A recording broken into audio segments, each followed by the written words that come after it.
2020년도를 마무리하는 송년주일입니다. 사람들은요, 한 해를 마무리할 때 다사다난했다 이런 말들을 참 많이 하지 않습니까?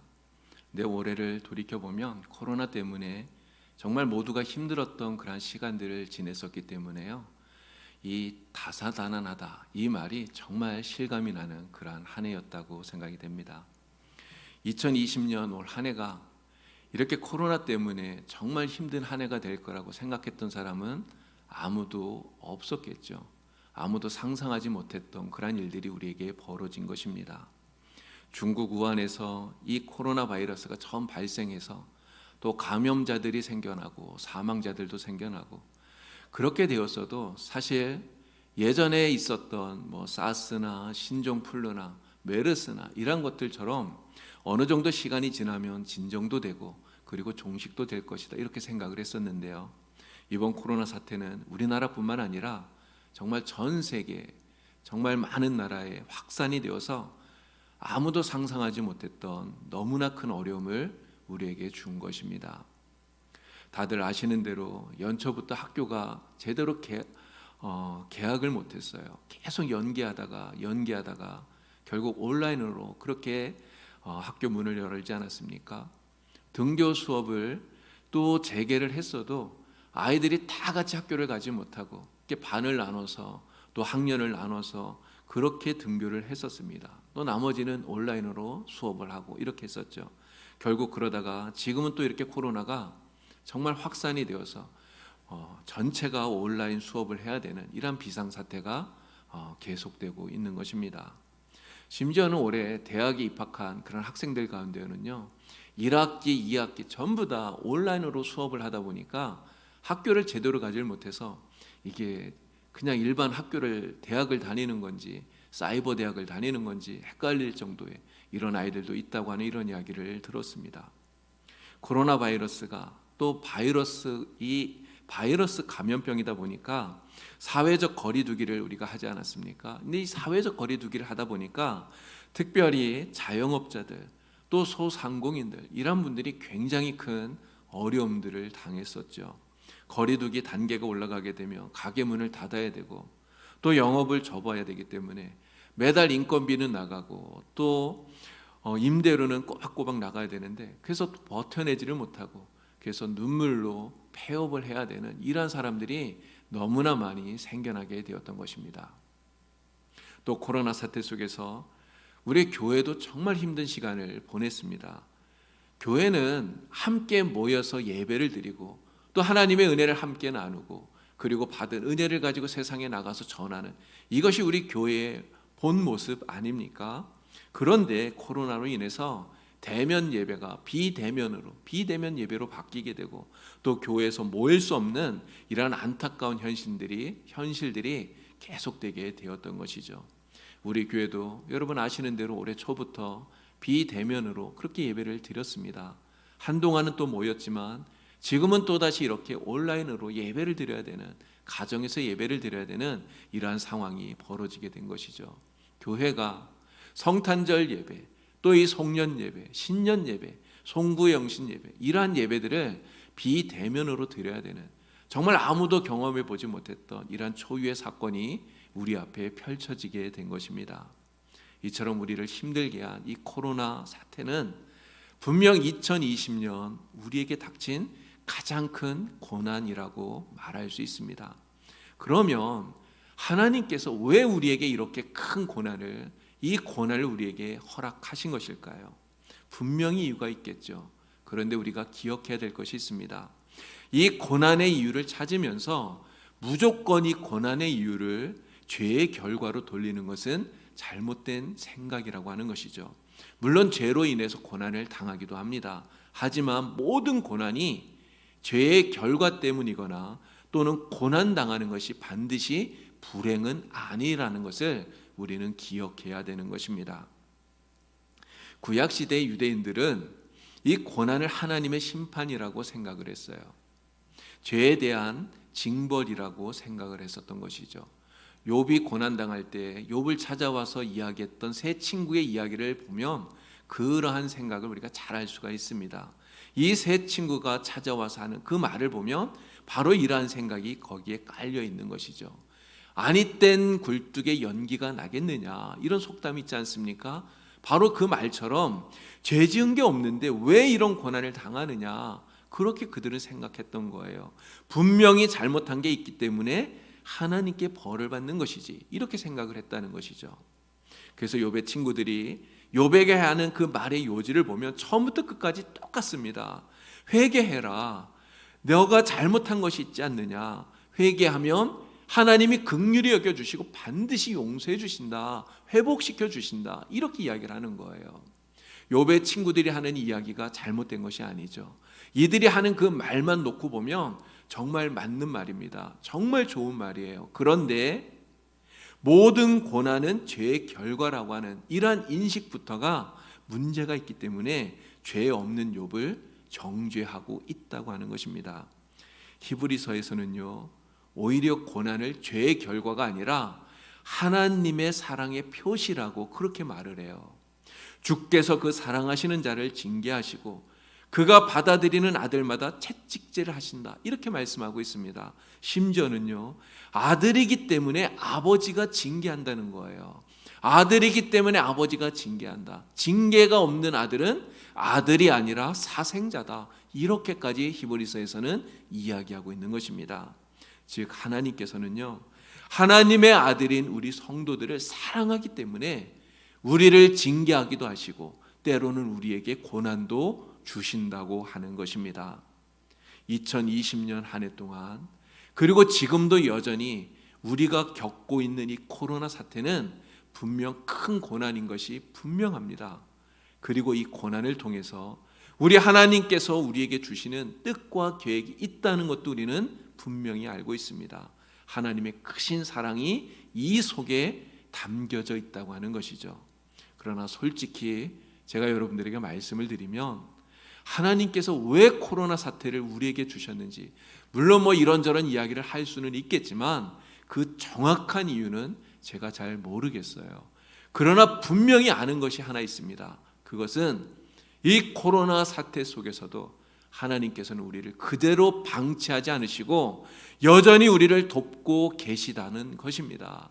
하나님의 사랑으로 우리에게 은혜를 베풀어 주시고요, 우리에게 은총을 베풀어 주시고 계시다는 것, 이 한 가지는 분명히 알고 있는 것이죠. 오늘 시편 136편 23절에서는 이렇게 말해요. 우리를 비천한 가운데에서도 기억해 주신 이에게 감사하라. 비천한 데 빠졌다는 것이 무엇입니까? 고난당하고 있다는 거예요. 정말 큰 고난 가운데 빠져 있음을 이야기하는 것입니다. 내 힘으로 감당하기 어려운 너무나 큰 고통 속에 빠져 있다고 하는 것을 말하는 거예요. 하지만 그 비천함 중에 무엇을 하라고 말합니까? 그 고난과 고통 속에서도 하나님께 감사하라, 하나님께 감사하라 말씀하고 있어요. 여러분, 왜 감사하라고 말합니까? 이 고난 가운데서도 하나님께서 우리를 잊어버리지 않으시고 여전히 기억해 주시고 그리고 우리를 도와주시기 때문에, 그래서 하나님께 감사하라 말씀하고 있는 것입니다. 또 24절을 보면 뭐라고 말합니까? 우리를 우리의 대적에게서 건지신 이에게 감사하라 말씀하고 있어요. 여러분, 우리의 대적이 누굽니까? 지금 우리의 대적이 누구입니까? 지금 우리를 두렵게 하고 위협하고 있는 이 코로나 바이러스가 우리의 대적 아닌가요? 그러나 하나님을 믿는 믿음으로 이 바이러스에 대한 모든 두려움들을 우리가 떨쳐내고 코로나뿐만 아니라 어떤 대적이라도 우리가 이기고 승리하게 하시기 때문에 오늘 우리는 하나님께 감사해야 되는 것입니다. 여러분, 2020년도는요 비록 힘들고 다사다난했던 한 해가 맞습니다. 그러나 하나님의 도우심이 있었기 때문에 오늘 우리는 지금 이 자리까지 오게 된 거예요. 하나님께서 도우셨기 때문에 오늘 우리는 이곳에 있게 된 것입니다. 모든 것이 다 하나님의 은혜이고 하나님의 사랑 때문인 것입니다. 그래서 우리는 하나님께 감사해야 되는 것이죠. 지금까지 우리를 도우신 하나님, 에벤에셀의 하나님을 우리가 믿고 에벤에셀의 하나님 앞에 감사를 드리는 것입니다. 자, 그러면 올 한 해 동안 우리 하나님께서 우리를 어떻게 도와주셨습니까? 이 고난 가운데서 하나님이 우리를 어떻게 도와주셨을까요? 우리가 비록 고난을 당하고 있지만 하나님께서는요, 이 고난 중에서 우리를 선한 길로 인도해 주셨다고 하는 거예요. 출애굽한 이스라엘 백성들이 40년 동안 광야 생활을 하지 않았습니까? 그런데 이스라엘 백성들에게 있어서 이 광야 생활은요, 정말 힘든, 너무나 견디기 어려운 그런 고난이고 시련이었다는 것이죠. 때로는 마실 물이 없어서 고난을 당했습니다. 때로는 날이 너무 뜨거워서, 때로는 가는 이 길이 너무 험해서 그들은 고난을 당했어요. 때로는 적들이 쳐들어와서 그들은 고난을 당했습니다. 사실 광야에서 이곳저곳으로 떠돌아다니면서 천막을 치고 생활해야 되는 그 자체가 이스라엘 백성들에게는 고난이었다고 하는 것이죠. 하지만 분명한 것이 있습니다. 그토록 고통스러운 이 광야가, 할 수만 있으면 벗어나고 싶었던 이 광야가 그들에게는요, 하나님께서 그들의 믿음과 신앙을 성장하게 하고 단련시키는 학교였다고 하는 거예요. 그리고 그들이 광야에서 당했던 이 모든 고난들은 그들의 믿음 성장을 위한 이 광야 학교의 수업이었다고 하는 것입니다. 비록 이 광야 생활이 힘들고 고달팠지만 그들은 이 고난을 겪으면서 하나님을 향한 그들의 믿음, 그들의 신앙을 키워나가게 되었던 것입니다. 여러분, 하나님은요, 하나님의 백성을 절대로 반드시 무조건 평탄한 길로만 이끌어가지 않습니다. 고속도로처럼 쭉 뻗은 평탄한 길, 정말 그러한 길이 좋지만, 그러나 그렇게 좋은 길로만 하나님이 우리를 이끄시게 되면요, 좁은 길, 가시밭길, 고난의 길이 나왔을 때 우리는 갈 수 없게 되는 거예요. 온실 속에서만 자란 화초가 온실 밖에서 제대로 자랄 수 없는 것과 마찬가지인 것입니다. 그래서 하나님께서는 성도를 고난의 길로 인도하십니다. 어려운 길로 이끄시는 거예요. 때로는 감당하기 힘들 정도로 큰 고난과 고통 속으로 하나님은 우리를 이끌어 가시는 것입니다. 그리고 그 고난 속에서 하나님을 의지하는 믿음을 배우게 하시죠. 그리고 하나님만 오직 신뢰하는 법을 하나님은 가르치시는 것입니다. 그래서 우리가 하나님을 믿고 신뢰하게 되면 어떻게 됩니까? 하나님을 믿고 신뢰하게 되면 어떤 어려운 문제가 닥치더라도 하나님은 기적처럼 그 어려움을 해결하게 도와주시죠. 극복하게 만들어 주십니다. 바로 고난을 통해서 성도를 훈련하시고요, 믿음을 성장하게 만들어 가시는 것입니다. 그래서 하나님이 이끄시는 길은 비록 그 길이 고난의 길이라 할지라도 하나님이 이끄시는 그 길은 어떠한 길이든 반드시 선한 길이 되는 것입니다. 올해 우리가 당한 이 코로나 사태, 비록 우리가 함께 모여서 예배드리지 못하고 또 교회 모든 모임들이 중지되어지는 큰 고난인 것이 분명합니다. 그렇지만 우리는 이러한 어려움 속에서 오히려 예배를 더 사모하게 되어요. 더 교회를 사모하게 됩니다. 성도들의 모임을 더 사모하게 되는 것이죠. 전에는 주일이면 우리가 이렇게 예배당에 모여서 함께 드리는 예배를 너무나 당연하게 생각했어요. 어떠한 모임이든지 우리가 원하면 언제든지 모일 수 있던 그런 모임들이었습니다. 그러나 코로나 때문에 이러한 모임과 이러한 것들이 멈춰지게 되니까 그것이 얼마나 소중한 것인지, 얼마나 귀한 것인지를 우리가 깨닫게 된 것이죠. 물론 어떤 사람들은요, 이러한 코로나 때문에 교회 오지 못하면서 믿음이 떨어지기도 합니다. 믿음이 파선하기도 한다고 하는 거예요. 광야 학교에서 이스라엘 백성들이 그러지 않았습니까? 너무나 많은 사람들이 그 고난의 수업에서 낙방을 했다고 하는 거예요. 믿음을 굳건하게 하기보다 오히려 눈앞에 닥친 그 고난만 보면서 오히려 하나님을 원망하기도 했다고 하는 것이죠. 그래서 솔직히 목회자로서의 가장 큰 염려가 사실 이것인 겁니다. 우리 성도들이 코로나 속에서 믿음을 잃어버릴까, 정말 믿음이 떨어질까 염려가 되는 것이죠. 그렇지만 우리가 이러한 어려움을 당함으로써 우리의 믿음이 더욱더 견고해지고요, 우리의 신앙이 더욱더 자라나게 된다면 이 코로나의 고난도 우리에게 유익이 되는 줄로 우리는 믿습니다. 이 코로나의 고난 속으로 이끄신 하나님의 인도하심도 선하신 것인 줄로 우리는 믿습니다. 여러분, 어떠한 고난이 있더라도 하나님께서 우리를 선하게 이끄실 것을 여러분 믿으시기를 바랍니다. 어떠한 고난 속에서도 우리가 믿음을 굳건히 하고 오직 하나님만 붙들게 되면, 하나님만 의지하게 되면 반드시 승리하게 되는 줄로 믿습니다. 반석에서 생수를 내어서 목마른 자들에게 마시게 하시고 또 만나와 메추라기를 내려서 먹여주신 것처럼, 또 하나님의 능력으로 대적을 물리쳐 주신 것처럼 하나님께서 반드시 그 선한 길에서 우리에게 승리의 기쁨을 주시는 줄로 믿습니다. 하나님이 이끄시는 길은 모든 것이 선한 길이라는 것을 여러분 믿으시면서 믿음으로 나아가면 반드시 놀라운 은혜와 축복이 우리 앞에 기다리는 줄로 믿습니다. 올 한 해 동안 하나님께서 언제나 우리를 이렇게 선하신 길로 인도해 주셨어요. 하나님이 인도하시는 길은 선한 길이기 때문에 이 코로나의 어려운 길도 역시 선한 길인 줄로 우리는 믿습니다. 하나님이 인도하시는 이 선한 길에서 여러분 날마다 믿음으로 승리하시는 우리 모든 성도가 되기를 우리 주님의 이름으로 간절히 축원을 드립니다. 자, 하나님께서는 올 한 해 동안 우리가 당한 이 고난 가운데 어떻게 또 우리를 도우셨을까요? 바로 하나님은 이 고난 가운데서 우리의 마음을 지켜주셨다는 겁니다. 우리의 심령을 보호해 주신 거예요. 성경 인물 가운데 많은 사람들이 있는데 그 가운데 무고하게 고난당했던 사람, 요셉을 생각해 볼 수가 있겠죠. 가장 대표적인 사람이 바로 이 요셉입니다. 아버지의 편애 때문에 또 형들에게 밉보여서 그래서 요셉은 애굽의 종으로 팔려가게 되었죠. 17세에 팔려가서 30살의 총리가 될 때까지 13년 동안을 애굽 보디발 장군의 집에서 노예 생활을 했고요, 또 무고한 누명을 쓰고 감옥에 갇히기도 했었습니다.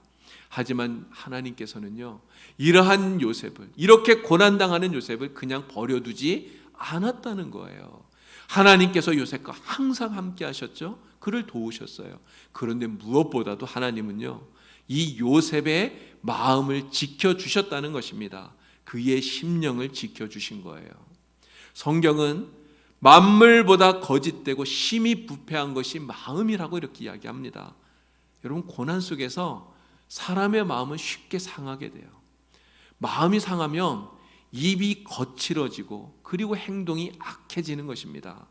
출애굽했던 이스라엘 백성들이 왜 하나님을 원망하고 그리고 모세를 향해서 돌을 던지려고 했을까요? 광야에서 겪었던 그 고난이 너무나 힘들었기 때문이에요. 그 고난이 너무나 힘이 드니까 그 고난 때문에 마음이 상한 거예요. 마음이 상하니 그 입에서는 하나님을 향한 원망의 말이 나오고 그리고 그 손으로는 돌을 들어서 모세를 치려고 했었던 것이죠. 여러분, 요셉이라고 해서 형들이 밉지 않았을까요? 요셉이라고 해서 자신을 팔았던 그 형들이 원망스럽지 않았겠습니까? 그러나 요셉은 형들을 미워하지 않았어요. 형들을 만났을 때 요셉은 이미 마음으로부터 그 형들을 용서하고 있었던 것이죠. 여러분, 요셉이 어떻게 형들을 용서할 수 있었을까요? 하나님께서 요셉과 함께 하시면서 요셉의 마음을, 그의 심령을 지켜주셨기 때문인 것입니다. 요셉은요, 하나님께서 자신과 함께 한다는 것을 알고 있었어요. 하나님이 자신과 함께 한다는 것을 알고 하나님이 함께 하심을 믿는 그 믿음으로 그 마음과 심령을 굳게 지켰던 것입니다. 그래서 요셉은 그 고난 중에도 형들을 미워하지 않고 오히려 마음으로부터 형들을 용서할 수 있었다고 하는 것이죠. 잠언에서는 이렇게 말합니다. 무릇 지킬 만한 것 중에서 너희의 마음을 지켜라. 우리의 마음을 지켜라는 것이죠. 왜 우리의 마음을 지키라고 말합니까? 바로 생명의 근원이 우리의 마음이기 때문에 그런 것입니다. 여러분, 올 한 해 동안 우리가 이 코로나 때문에 우리의 마음이 얼마나 많이 상했는지 몰라요. 이 코로나 사태를 겪으면서 정말 많은 사람들의 마음이 상했습니다. 코로나에 감염돼서 격리를 당해서 마음이 상했죠. 거리두기 때문에 학교를 못 가서 마음이 상해요. 숱한 자영업자들이 폐업을 하면서 마음이 상해요. 특히나 교회는 이렇게 비대면으로 예배를 드리면서 함께 모일 수 없어서 이러한 고난으로 인해 우리의 마음이 상하게 되었다는 것입니다. 그래서 그 상한 마음 때문에 바이러스를 처음 퍼뜨린 중국을 탓하고요, 방역에 실패했다고 방역 당국을 비난하고요, 또 백신도 제대로 확보하지 못했다고 정부를 욕하는 이러한 모습이 우리에게 있는 것 아니겠습니까? 마치 광야에서 마음이 상해서 모세를 향해서 돌을 들었던 이스라엘 백성들, 그들과 똑같은 것이죠. 그러나 하나님께서는 이러한 고난 가운데서 우리의 마음을 지켜주시고 우리의 심령을 지켜주시는 줄로 믿습니다. 우리는 누구를 원망하기보다 정말 고난당하는 이웃을 위해서 기도하면서 이 어려운 때를 믿음으로 잘 이겨나가야 되는 것이죠. 우리의 마음을 지키고 우리의 심령을 견고하게 하면서 이 어려운 때를 지켜나가야 되는 것입니다. 하나님께서는 우리의 마음을 지키도록, 우리의 심령을 지키도록 도와주시는 것이죠. 올 한 해 동안 하나님께서 우리의 마음을 지켜주시고 우리의 심령을 지켜주신 줄로 믿습니다. 우리는 더욱더 하나님을 믿고 의지하면서 어떠한 고난과 어려움 속에서도 우리의 믿음을 지키고 마음을 지키고 믿음으로 승리할 수 있기를 우리 주님의 이름으로 간절히 축원을 드립니다. 여러분, 올 한 해 동안 우리 교회의 표어가 무엇이었는지 여러분 기억하시죠? 바로 예수님으로 행복한 교회였어요. 예수님으로 행복한 교회. 여러분, 한 해 동안 정말 예수님 때문에, 우리 주님 때문에 행복하셨습니까? 물론 코로나를 비롯해서 우리가 당했던 여러 가지 어려움들이 너무 많아서 그러한 어려움들만 생각하면 뭐 행복할 게 있었나 이렇게 생각할 수도 있습니다. 그러나 오히려 고난 가운데에서 우리를 하나님이 지켜주시고 우리를 인도해 주시고 우리를 보호해 주시고 우리를 지켜주셨으니 우리의 도움이 되시는 예수님과 함께 동행했던 이 2020년 이 한 해는 정말 행복한 한 해였음을 하나님 앞에 고백하지 않을 수가 없습니다. 올 한 해 동안 여러분 정말 수고들 많이 하셨어요. 저도 우리 봉산교회에서 여러분들과 함께 이렇게 신앙생활하고 함께 목회할 수 있어서 정말 한 해를 이렇게 마감할 수 있어서 너무나 감사하고 행복합니다. 비록 코로나로 인한 이러한 어려움들이 아직도 끝나지 않고 계속되고 있습니다. 물론 또 이 코로나뿐만 아니라 우리에게는 여러 가지 어려움들이 있어요. 건강의 문제도 있고요, 경제적인 문제도 있고 또 자녀들의 문제도 있고요, 여러 가지 문제가 있습니다. 그렇지만 이 모든 비천한 가운데서도, 이 모든 고난 가운데서도 우리를 기억해 주시고 우리를 도우시는 우리 하나님을 인해서 기뻐하고 하나님께 감사할 수 있는 우리 모두가 되기를 간절히 축원을 드립니다. 우리를 대적하는 그 모든 악한 것들로부터 우리를 건져주시고 지켜주시는, 그리고 승리케 하시는 우리 하나님으로 인해서 감사하면서 살아가는 여러분들이 되기를 간절히 바랍니다. 날마다 우리와 함께 하시는 인자하신 우리 하나님께 감사하면서 올 한 해 남은 시간 잘 마무리하시고 유종의 미를 거두시고 그리고 우리 하나님께 영광을 돌리는 우리 봉산교회 모든 성도님들 되기를 우리 주님의 이름으로 간절히 축원을 드립니다. 기도드리겠습니다. 하나님 아버지, 2020년 한 해를 마무리하면서 우리가 지나온 시간을 돌이켜보니 하나님께서 언제나 우리와 함께하여 주시고 또 우리를 지켜주시고 보호해 주셨음을 깨닫습니다. 그리고 하나님께 무한 감사를 드립니다. 광야와 같은 어려움이 여전히 우리에게는 있지만 하나님은 언제나 우리와 함께 하시는 줄을 믿습니다. 믿음의 눈을 들어서 주님을 보게 하여 주시옵소서. 오직 주님의 손을 붙들고 승리하는 저희들이 되게 하여 주시옵소서. 우리가 당하는 고난이 오히려 우리에게 유익임을 고백하면서 고난 중에도 하나님의 은혜를 깨닫고 믿음을 굳건하게 함으로써 날마다 감사하며 살아가는 우리 봉산교회 복된 성도들이 다 되게 하여 주시옵소서. 예수님의 이름으로 기도드리옵나이다. 아멘.